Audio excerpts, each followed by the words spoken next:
अस्सलाम वालेकुम dear student, मैं हूं डॉक्टर आसिम और मैं आपको वेलकम करता हूं मेरे YouTube channel doctor Asim lectures में। और हम लोग जनाब बात कर रहे हैं बायो एनर्जेटिक्स की। और लास्ट लेक्चर में कितनी कमाल की हमारी डिस्कशन हुई थी। हमने बात की थी फोटोसिंथेसिस की डेफिनेशन की।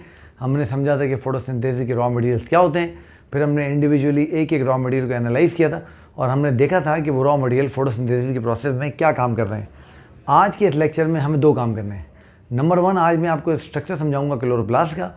और नंबर 2, उसके बाद हमें क्लोरोप्लास्ट का स्ट्रक्चर समझने के बाद थोड़ा सा इंट्रोडक्शन देखना है कि जो हमारा फोटोसिंथेसिस है वो कितने स्टेप्स के अंदर जो है वो कंप्लीट होता है। ठीक है, तो आइए शुरू करते हैं। और आज हम पहले बात कर लेते हैं ज़रा स्ट्रक्चर ऑफ क्लोरोप्लास्ट की। तो आज मैं और आप बात करेंगे स्ट्रक्चर ऑफ क्लोरोप्लास्ट की।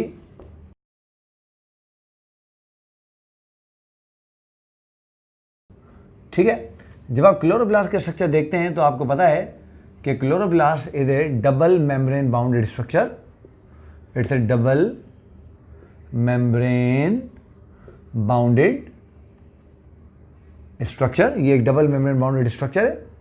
और आपको ये बात भी मालूम है, और अगर आपने मेरे सेल वाले लेक्चर सुने हों तो आपको यकीनन इस बात का जो है वो पता होगा। अगर नहीं सुने तो जाके ज़रूर देखिए उनको, कि जो cell organelle double membrane bounded cell organelle होते हैं, इसका एक ही मतलब होता है कि उनके पास उनका अपना डीएनए मौजूद है। तो it has its own DNA.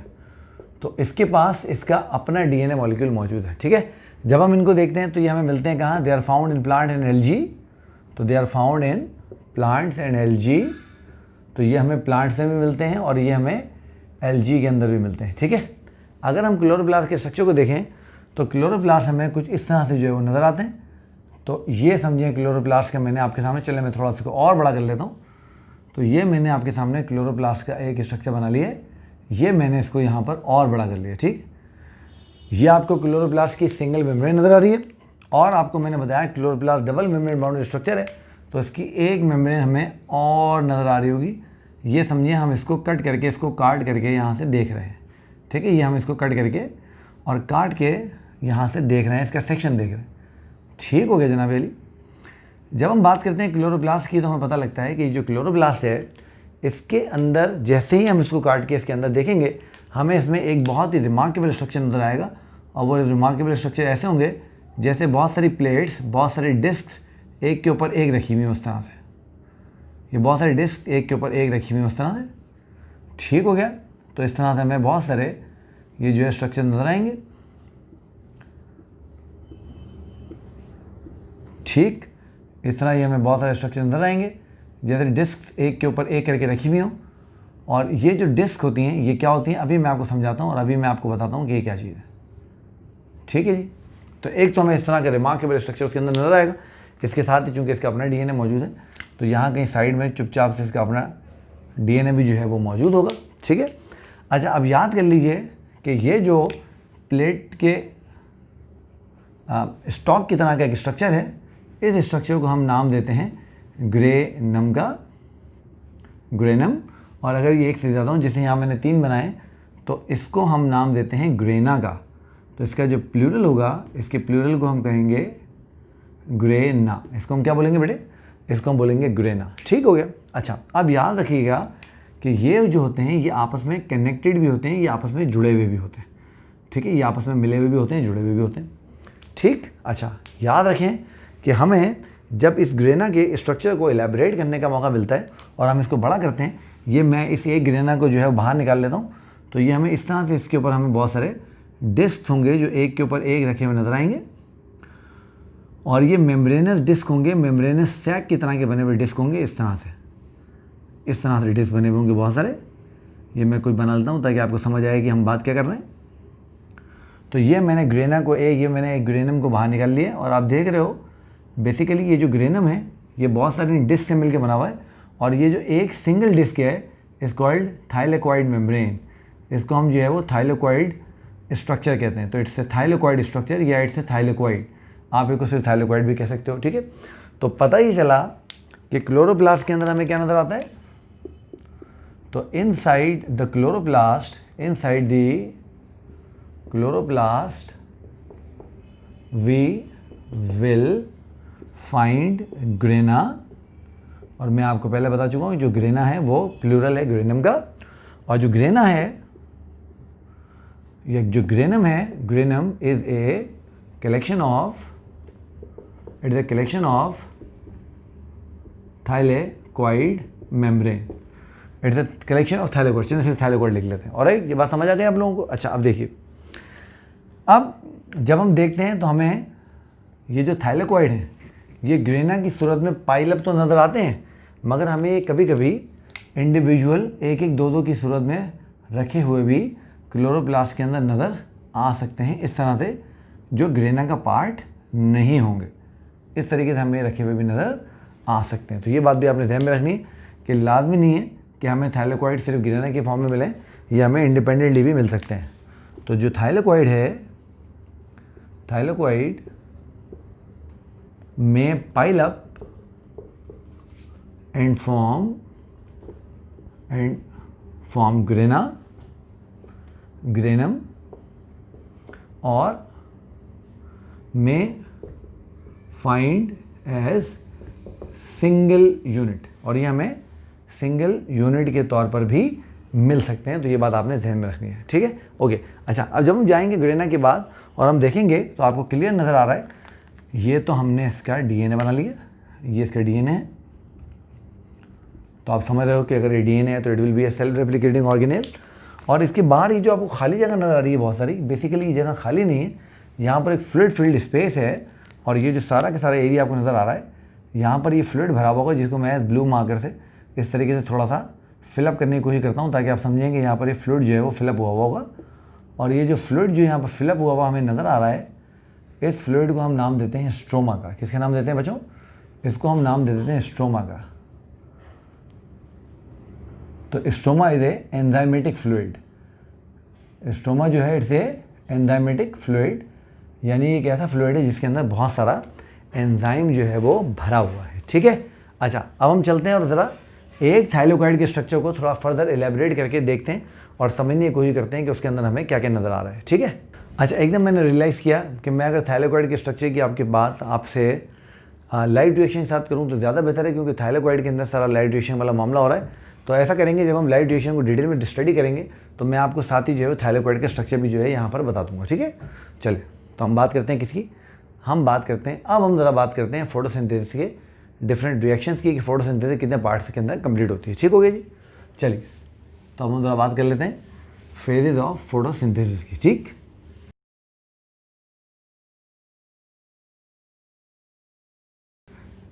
जब हम फोटोसिंथेसिस को देखते हैं तो हमें पता लगता है कि जो प्रोसेस है फोटोसिंथेसिस का, हम बात कर रहे हैं फोटोसिंथेसिस की, फोटोसिंथेसिस की। तो जब हम फोटोसिंथेसिस की बात करते हैं तो हमें पता लगता है कि process of photosynthesis, process of photosynthesis, process of photosynthesis is completed in two phases। ये दो फेजेस के अंदर जो है वो कंप्लीट होता है, ठीक हो गया। इनमें से जो पहला फेज है आपको पता है, उसको हम लाइट रिएक्शन या इसी को हम लाइट डिपेंडेंट रिएक्शन भी कहते हैं, लाइट डिपेंडेंट रिएक्शन। तो हम लाइट रिएक्शन कहें, ये लाइट डिपेंडेंट रिएक्शन कहें, बात एक ही होती है, ठीक है। आपने याद रखना है कि it will take place at thylakoid. तो इसका जो साइड है जहाँ पे ये होगा वो थाइलेकोइड है, याद रहे। इसी लाइट रिएक्शन के अंदर हमें मिलती है electron transport chain of photosynthesis. तो it contain electron transport chain of photosynthesis, ठीक हो गया। और आपने याद रखना है कि इसी के अंदर बनते हैं ATP and NADPH are formed as end product. तो जो ATP हैं और जो NADPH हैं वो उसमें एंड प्रोडक्ट के तौर बनेंगे। फिर वो क्या करेंगे, हम उनकी बात करेंगे डिटेल में और देखेंगे वो क्या करेंगे, ठीक है। अच्छा, अब जो दूसरा इसका पार्ट होगा जो उसका दूसरा पार्ट होगा बच्चों, उसको हम कहेंगे लाइट इंडिपेंडेंट रिएक्शन, जिसको किसी ज़माने में गलती से डार्क रिएक्शन कहा जाता था और उससे बच्चों को बड़ी कन्फ्यूजन होती थी। तो याद रहे कि आप बात कर रहे हैं किसकी, लाइट इंडिपेंडेंट रिएक्शन की, और आपको मालूम है कि इसी को आप केल्विन साइकिल भी कहते हो, ऑल्सो कॉल्ड केल्विन साइकिल। ठीक है, इसके अंदर हम क्या करते हैं, इसके अंदर हम क्या करेंगे शाबाश, इसके अंदर हम, अच्छा ये होता कहाँ पर है, तो it takes place in stroma, और याद रहे ये लाइट रिएक्शन के साथ साथ ही चल रहा होता है। ऐसा नहीं है कि इसको अलग से होने के लिए कोई डार्क रिएक्शन को रात का वक्त का इंतज़ार करना पड़ता है, ऐसा कुछ भी नहीं। तो ये भी जो है दिन में ही हो रहा होता है। और इसके अंदर क्या होता है, products of light reaction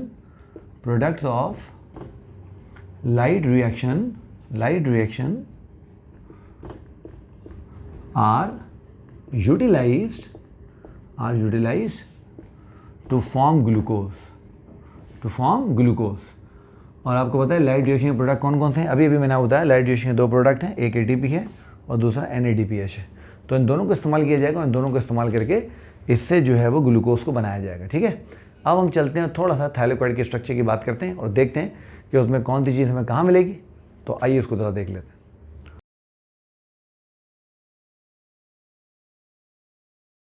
ji dear students, हम लोग बात कर रहे हैं फोटोसिंथेसिस की, और हम बात कर रहे हैं फोटोसिंथेसिस के डिफरेंट स्ट्रक्चर्स की, जिनके अंदर फोटोसिंथेसिस का प्रोसेस कंप्लीट होता है।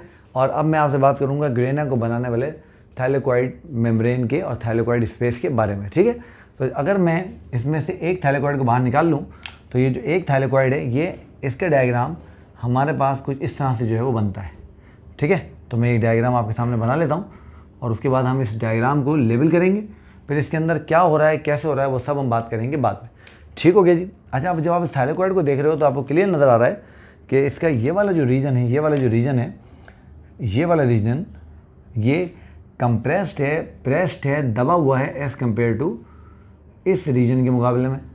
तो ये एक्सपेंडेड है और ये कंप्रेस्ड है। तो ये वाला जो रीजन होता है इसको हम कहते हैं ए प्रेस्ड रीजन। इसको हम क्या नाम देते हैं, इसको हम नाम देते हैं ए प्रेस्ड रीजन का, और इस वाले पार्ट को हम नाम देते हैं नॉन ए प्रेस्ड रीजन का। तो सबसे पहले तो हमें ये बात ध्यान में रखनी होगी कि हमारे पास जो थायलाकोइड मेम्ब्रेन है उसके 2 हिस्से हैं, एक हमारा ए प्रेस्ड रीजन है और दूसरा हमारे पास हमारा नॉन ए प्रेस्ड रीजन है। ठीक हो गया। उसके बाद क्या होता है, उसके बाद देखिए ये जो ग्रीन कलर से मैंने मार्क किया है, ये जो मैंने मार्क की है, ये मैंने थायलाकोइड मेम्ब्रेन मार्क की है। ये मैंने क्या मार्क किया है, थायलाकोइड मेम्ब्रेन। आपको पता है ऐसे जब बहुत सारे थायलाकोइड एक दूसरे के ऊपर पाइल अप हो जाएंगे तो वो क्या कर लेंगे, वो ग्रेनम बना लेंगे, है ना। Now this is the thylakoid membrane. ये हमारा थायलाकोइड मेम्ब्रेन है, ये हमारा थायलाकोइड मेम्ब्रेन है। ठीक है, और थायलाकोइड मेम्ब्रेन के अंदर ये जो खाली जगह हमें नज़र आ रही है, ये थायलाकोइड मेम्ब्रेन के अंदर वाला एरिया है, यानी थायलाकोइड के अंदर वाला एरिया है। तो इसको हम नाम देते हैं थायलाकोइड स्पेस का, इसको हम नाम देते हैं थायलाकोइड स्पेस का। तो इसको हम थायलाकोइड स्पेस का नाम देते हैं। ठीक हो गया। अच्छा, अब जब हम थायलाकोइड की मेम्ब्रेन को देखते हैं तो हमें पता लगता है कि हमारी जो इलेक्ट्रॉन ट्रांसपोर्ट चेन है फोटोसिंथेसिस की, जहाँ पर सारा का सारा हमारा फोटोसिंथेसिस का रिएक्शन होना है, वो हमारी थायलाकोइड मेम्ब्रेन के अंदर होती है। आज मैं यहाँ पर सिर्फ और सिर्फ उस चेन को बना देता हूँ, फिर उस चेन के अंदर किस तरह से सारी मूवमेंट हो रही है वो हम बात करेंगे अपने नेक्स्ट लेक्चर के अंदर। ठीक हो गया। तो मैं यहाँ पर वो डिफरेंट मॉलिक्यूल बनाता चला जाता हूँ, उनको लेबल करता चला जाता हूँ। आप इस डायग्राम को देख लीजिए, समझ लीजिए, यही डायग्राम आपकी किताब में ही बनी हुई है। फिर नेक्स्ट लेक्चर में हम देखेंगे कि किस तरीके से इलेक्ट्रॉन ट्रांसपोर्ट जो है उस थायलाकोइड मेम्ब्रेन के ज़रिए होती है। ठीक हो गया। तो सबसे पहली जो चीज़ हमें यहाँ नज़र आएगी, यहाँ पर हमें एक बड़ा मॉलिक्यूल नज़र आएगा जिसको हम नाम देंगे फोटोसिस्टम 2 का। तो मैं इसको, अच्छा मैं ये प्रेस्ड रीजन यहाँ से मिटा देता हूँ। तो इसको हम नाम देंगे किसका, इसको हम नाम देंगे फोटोसिस्टम 2 का। ठीक है, फोटोसिस्टम 2 का, वो हम बात करेंगे फोटोसिस्टम 2 क्यों है और सारी हम इसके बारे में बात करेंगे। ठीक है, उसके बाद हमारे पास यहाँ पर एक इलेक्ट्रॉन एक्सेप्टर होगा। As a matter of fact 2 electron acceptor होंगे। ठीक है, और वो 2 इलेक्ट्रॉन एक्सेप्टर कौन से होंगे, मैं यहाँ एक ऐसे बना लेता हूँ करके, और एक ऐसे बना लेता हूँ, ठीक है। इनमें से एक हमारे पास होगा फाइलोइरेथ्रिन और एक हमारे पास होगा अपना प्लास्टोक्विनोन। उसके बारे में भी हम बात करेंगे मगर आगे चल के, अभी मैं इसको लेवल नहीं करता। तो ये हमारे पास, चलें, ये हमारे पास हो गया फाइलोइरेथ्रिन। चलें मैं थोड़ा बड़ा बना के इसको PE लिख देता हूँ, PE, और इसको मैं प्लास्टोक्विनोन, तो मैं इसको यहाँ पर PQ लिख देता हूँ, और बड़ा कर बनाना पड़ेगा, तो ये PQ, ठीक है। उसके बाद हमारे पास there is a enzyme complex, जिसको हम कहते हैं साइटोक्रोम B कॉम्प्लेक्स। तो यहाँ पर ही हमारे पास साइटोक्रोम B कॉम्प्लेक्स होगा, जिसके अंदर हमारे पास 3 मेंबर होते हैं, इसलिए मैं इसको यहाँ पर इस तरीके से बना लेता हूँ, 1, 2 और 3 करके, इस तरह से। तो ये 1, ये 2 और ये 3, तो ये हमारा जो है वो साइटोक्रोम कॉम्प्लेक्स है, ये हमारा साइटोक्रोम कॉम्प्लेक्स हो गया, ठीक है। उसके बाद जब हम आगे चलेंगे तो हमारे पास यहाँ पर एक इलेक्ट्रॉन एक्सेप्टर हमें और नजर आएगा, जिसको मैं नाम दे देता हूँ PC का। और उसके बाद हमारे पास होगा हमारा फोटो सिस्टम 1। तो अब आप एक बात यहाँ पर अच्छी तरह समझ रहे होंगे और याद कर रहे होंगे और देख रहे होंगे कि जो फोटो सिस्टम 2 है, वो A प्रेस रीजन में, और फोटो सिस्टम 1 जो है वो नॉन A प्रेस रीजन में। इसको भी अब मैं यहाँ से मिटा देता हूँ, ठीक है। उसके बाद हमारे पास क्या होगा जनाब, उसके बाद फिर हमारे पास यहाँ पर एक इलेक्ट्रॉन एक्सेप्टर होगा, जिसको हम नाम देंगे फेरिडॉक्सिन का। मैं इसको FD लिख देता हूँ, सिर्फ फेरिडॉक्सिन का। और उसके बाद यहाँ पर हमारे पास एक एंजाइम मॉलिक्यूल होगा, बड़ा एंजाइम मॉलिक्यूल, ये रहा, यहाँ पर ऐसे बना लेते हैं इसको। अच्छा, कलर थोड़ा चेंज करते हैं ताकि, बल्कि इस DNA को यहाँ से मिटा देते हैं, ठीक है। तो यहाँ पर हम एक बड़ा एंजाइम मॉलिक्यूल बना लेंगे, यहाँ पर ये रहा। और ये जो बड़ा एंजाइम मॉलिक्यूल है, इस बड़े एंजाइम मॉलिक्यूल का नाम है NADP रिडक्टेज, ठीक है। तो इसका नाम है NADP रिडक्टेज। आपको इसके नाम से पता लग रहा होगा, ये NADP की रिडक्शन का, उसको रिड्यूस करने का काम करेगा, ठीक है।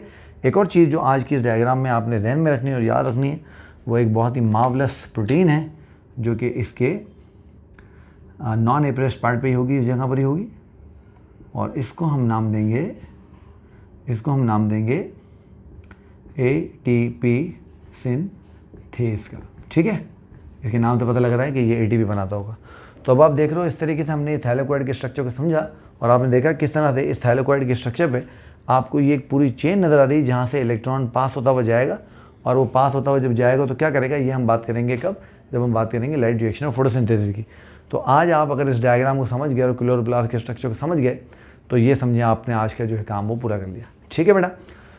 तो इस डायग्राम के साथ ही और इस डायग्राम की लेवलिंग के साथ ही और उसको समझाने के साथ ही मैं इस काम को आज यहाँ पर रोकता हूँ। तो मैं नेक्स्ट टाइम जब आपसे मिलूंगा इंशाल्लाह, तो हम बात करेंगे लाइट रिएक्शन और फोटोसिंथेसिस की, और मैं आपको डिटेल में बताऊंगा कि फोटोफॉस्फोरिलेशन क्या होती है, फास्फोरिलेशन क्या होती है, कीमियोस्मोटिक सिंथेसिस ऑफ ATP क्या होती है, किस तरह से इलेक्ट्रॉन ट्रांसपोर्ट होते हैं, किस तरह रिडक्शन होती है, किस तरह ऑक्सीडेशन होती है, डिटेल में हम उसकी बात करने वाले हैं। बहुत डिटेल, हमें थोड़ा उसमें टाइम भी हमें लगेगा, इसलिए मैंने कहा मैं पहले स्ट्रक्चर आपको समझा के बता दूँ सारा। और राइट, तो आखिर में आप मेरे चैनल को देख रहे हो, लाइक कर रहे हो, सब्सक्राइब कर रहे हो, बहुत मुझे मोटिवेट कर रहे हो कि मैं बार बार इस पर अच्छी अच्छी वीडियोज़ बनाता जाऊँ, और जो मैंने सीखा, जो मैंने अपने उस्तादों से सीखा, वो आप लोगों को सिखाता जाऊँ। इसी तरीके से इसको देखते रहो, लाइक करते रहो, सब्सक्राइब करते रहो, अपने दोस्तों को भी इस बारे में बताओ, और जब भी चैनल सब्सक्राइब किया करो तो बेल आइकन ज़रूर प्रेस किया करो, ठीक है। मैं आपसे मिलूँगा नेक्स्ट टाइम लाइट रिएक्शन के साथ। तब तक के लिए अपना बहुत ख्याल रखें, मुझे इजाज़त दीजिए, अल्लाह हाफ़िज़।